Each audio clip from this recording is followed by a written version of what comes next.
Assalamu alaikum warahmatullahi wabarakatuh. Inshallah ndugu zangu, ni leo mimi yale yaliyopita yashapita. Kwa sasa niko na mada zangu nyingine, na siku ya leo kitu kikubwa ambacho nataka kuzungumzia ni jambo kubwa na adhim na zito ambalo linaisumbua jamii kwa ujumla, na huenda miongoni mwa wanaosumbuliwa hata wewe kama ni miongoni mwao, lakini hujui nini ufanye ama nini kilikikumba mpaka unasibiwa na hilo tatizo.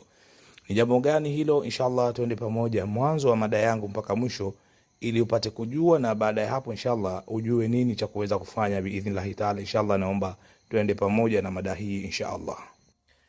Naam, tatizo ambalo nimekusudia kulizungumza leo, mara nyingi baadhi ya watu ama vijana wengi wanapenda kutumia kauli ya kusema tatizo la nguvu za kiume, lakini mimi sitatumia kauli hiyo kwa sababu hata baadhi ya viongozi wa serikali walishakataza kusema tatizo la nguvu za kiume na mengineyo mfano hayo.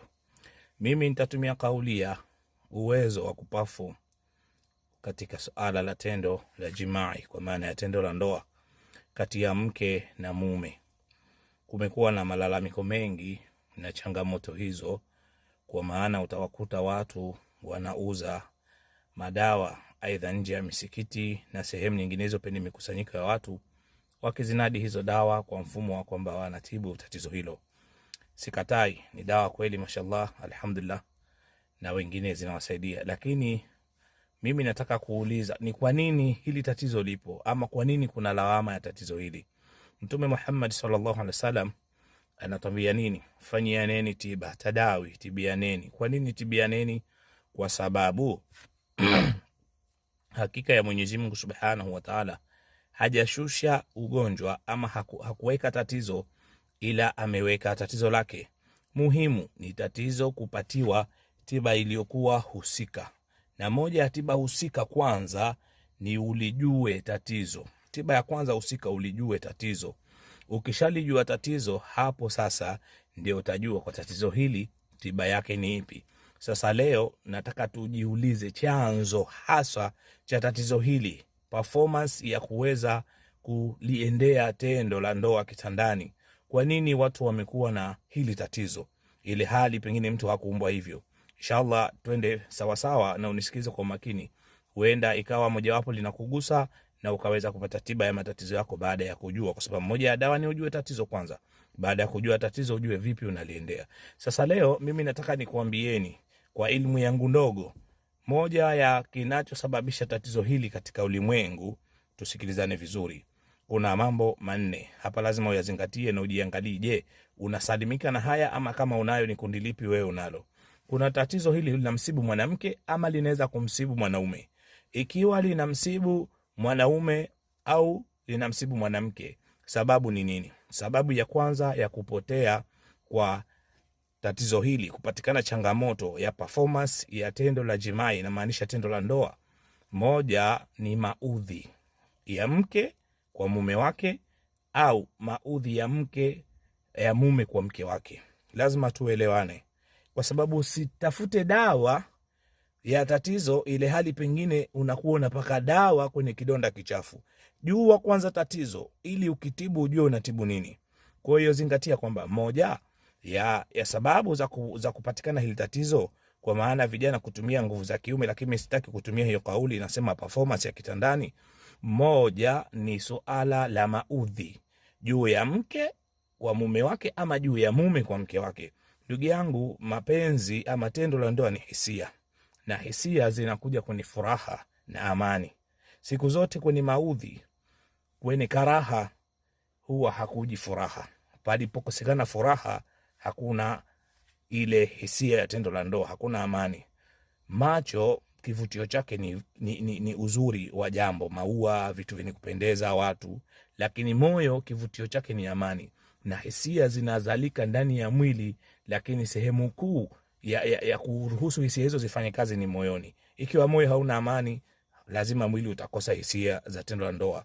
Ukikosa hisia za tendo la ndoa, utasema mimi nina tatizo la nguvu za kiume. Kumbe sio hivyo, ni maudhi ya mke juu ya mume wake, ama maudhi ya mume juu ya mke wake. Hawa wote wakipata maudhi lazima wakose performance nzuri katika tendo la jimai. Lakini pia Sababu ya pili, hapa naenda kwa ufupi kwa sababu haya mambo yanatakiwa yachambuliwe, lakini inshallah huko mbele tutakuja kuchambua. Sababu ya pili, aidha mtu akiwa na tatizo hili, pengine katika vijana alikuwa anapenda sana kufanya masturbation.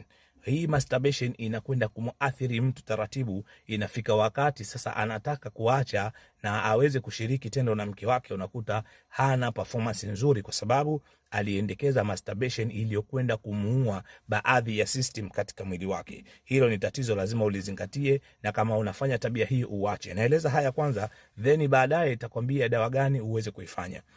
Lakini pia vile vile jambo la tatu ambalo linapelekea kupotea hii hisia, yani ihsas, performance ya katika tendo la jimai, ni kuwa na tatizo pengine la kisihiri, maana yake uchawi au majini. Kwa mfano, mwanaume akiwa na jini mahaba, usiku huyu mtu anaweza akaota anashiriki tendo la ndoa, lakini mchana kwamba akiwa na mke wake hawezi kuperform. Usiku anasikia raha nzuri. Hata mwanamke akiwa na jini mahaba akishiriki usingizini atasikia raha zote, lakini akija katika uhalisia performance yake ni ndogo, sababu huyu jini analeta shida, anazuia yasipatikane mahusiano mazuri na ladha njema, ili hawa watu waweze kutengana, mwisho wa siku kama ni ndoa ivunjike. Huko mbele nitakuja kumchambua vizuri huyu jini mahaba, madhara yake ni yapi, kwa sababu huyu ana madhara mpaka kwenye masala ya kiuchumi, ana madhara mpaka kwenye masala ya kizazi, ana madhara hata kumfanya mtu akawa anachukiwa na jamii ya watu na kuharibikiwa na mambo. Ana madhara hata kwa mtu, mfano wewe una mwanamke ambaye ana jini mahaba na una mali zako, huyu jini pia ana madhara kumpelekea mtu pengine ufilisiki, kwa sababu ya hataki muwe na mahusiano, ili aachwe abaki na yeye aendelee kufanya matendo ya jimai, kwa sababu huyu jini sio kwamba unapokuwa naye ni ndoto. Hapana, ni tukio la kweli ambalo linaendelea, na huyu jini ndiye kuja anashiriki na wewe. Ikiwa ni ndotoni, yeye anakuja live, wewe unaota, lakini yeye anafanya ukweli live. Na kuna watu wanazalishwa na majini hawa na mfano hayo yako mengi, lakini sitaki kwenda kwenye hiyo mada huko. Kusudio langu ni kwa nini tunakosa performance kitandani. Huyu jini nitakuja kumzungumza vizuri inshallah siku za mbele, ili ujishughulikie na uchukue hatua za ziada. Kwa hiyo jambo la tatu aidha ni uchawi, na huu uchawi pia nitakuja kuzungumza, lakini sasa hivi nakwambia tuko ufupi, kwa sababu kuna uchawi wa rabtu, yani mtu anafungwa asiweze kuliendea lile tendo, aima anafungwa kwa mke wake, lakini akienda nje huko anaperform vizuri na mfano hayo. Na hata niliposema kwenye upande wa maudhi, muangalie baadhi ya mtu mwingine ama watu wengine akiwa na mke wake hawezi vizuri, lakini akienda nje anafanya vizuri. Fasiri yake ni kwamba kule nje anafurahishwa, ndani anaudhiwa, anakerwa, na ndio unakuta lile tendo linashindwa kuendewa ipaswavyo. Sababu ya 4 na ya msingi sana hii nitaisema, lakini kwanza tusikilizane hapa kina mama. Kuna watu kuna kupotea ile performance kwa muda, na kuna kufa kabisa. Hii athari hii mara nyingi inawaathiri kina mama. Kina mama wenye tabia hizi, hili suala waliache mara moja, kwa sababu kuna kupotea kwamba mtu anaumwa akitumia dawa atapona, na kuna kufa kabisa. Sasa wamama wengi wanaelekea kufa kabisa kwa tabia hii nitakayoisema wasipoiacha. Mfano, mwanamama anakerwa na mume wake, anakerwa na mume wake, lakini inafika usiku wanataka kulala, mume anamuandaa huyu mwanamama kwa ajili ya kushiriki chakula cha usiku. Sasa hapa kwenye kuandaliwa, huyu mwanamke kwa kuwa amekasirika, na pengine mwingine anaiheshimu dini ya Allah subhanahu wa ta'ala, hataki kuchukua dhambi kwa kumnyima mume wake unyumba, moja kwa moja anaacha mume wake afanye lile tendo, lakini pasi na kuonesha ushirikiano. Kwa maana mume anamuandaa huyu mke katika ile kumtengeneza, ili mwili kuruhusu ukae katika ile hali inayotakiwa. Huyu mwanamama kwa kuwa yeye kachukia, kwa hiyo ndani ya nafsi yake anasema afanye umalize, yani ile ndani ya moyo wake ile, kwa anakuwa amekaa tu. Sasa mume wakati anamuandaa huyu mke, manake katika kitendo kile tunasema cha kunawa wakati wa kula, kabla ya kula wananawa kwanza, huyu mke fanye umalize. Hatima yake sasa mume naye anaona mke hayuko tayari, basi ngoja mimi nifanye nimalize. Naye anasema na nafsi yake, ngoja mimi nifanye nimalize. Kitendo cha nifanye nimalize, moja kwa moja mume atafanya lile tendo. Wakati mume anamaliza, kwa sababu kitendo cha vile huwa hakichukui muda mrefu, kwamba mke fanye umalize na mume ngoja nifanye nimalize, huwa hata dakika 5 akiwezi kuchukua, kwa sababu hakina ile makubaliano.